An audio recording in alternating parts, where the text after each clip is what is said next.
No! Want some coffee? Please. I thought you were coming. You were on the bus and everything. I got lost when the cops charged. Man, they really got some of those guys. When we got there, he said he didn't feel like marching. Why not? Ruthie, I don't know anything anymore. You know, you devote 2 years to a guy, and what does it give you? Didn't even tell me about being drafted.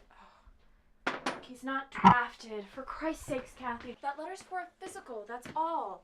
All he needs to do is act queer. They're not gonna take a queer musician. And that is what I told him on the bus, but he wouldn't even talk to me until I called him Job. He said from now on, he's dead. Bob is dead. Everybody has to call him Job.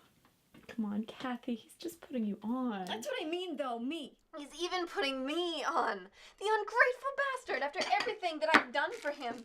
Shit, I sound just like my mother. Oh my God.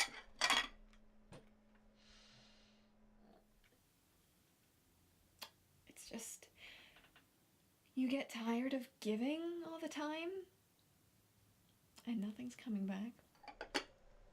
Wanna know what I told him? I said that he was the first guy I ever had an orgasm with. Yeah, it made him feel real good. Now I gotta live with it. Hey, for real, is he really worried about that letter? He says he's going to try to pass. What?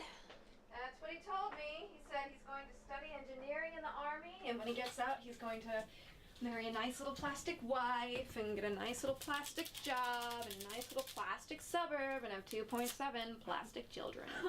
Bullshit. Ruthie, I'm telling you, he's serious. You want to know what he told me? He said the whole anti-war movement is a goddamn farce. That is what he's told me. You know, I mean, Jesus, I really thought we were relating on that one. I mean, it's not like I'm asking the guy to go out and burn himself or anything, but it's just he knows how I feel about this war. And he is doing it to be shitty. I know what it is. He's trying to reach out and relate to me on a personal level by rejecting me, but I don't know how to break through. You know, Ruthie, it is all too much. He went to a cowboy film. Well, you know, that's how it is. Ruthie. I mean, like, maybe he's serious. Mike's got this thing about physics. He really digs it, and his advisor says he's a genius, and maybe he is. What do I know about physics? The thing is, he knows he's gonna wind up working for his old man in the lumber business. It's all laid out from the start. You have to just sort of fit in. Yeah, but you don't actually want him to do that, though, do you? I mean, if your guy is really into physics, then you have to stand behind him and make it all happen for him. I don't know. I mean, it's not like you can't have a meaningful life if you get married and have kids. Look, I don't want the guy to saw wood for the rest of his life, but what can I do about it? Why shouldn't he get into wood? What if he does physics for the rest of his life, and he's a genius, and he winds up head of department at some asshole university, and you find out one day he's being financed by the CIA?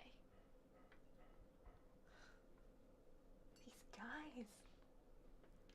You know, they don't think they need you, so you go away, and they fall to pieces.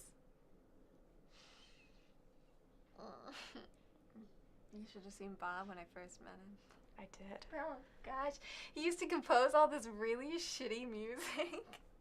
Like when he did something good, he didn't even know it. I had to keep telling him, no, it's great, it's really, really great. Whole year it took him to believe it. He's doing some really brilliant stuff now. Ever since I told him he was the first guy. Yeah, look at him now. I don't know.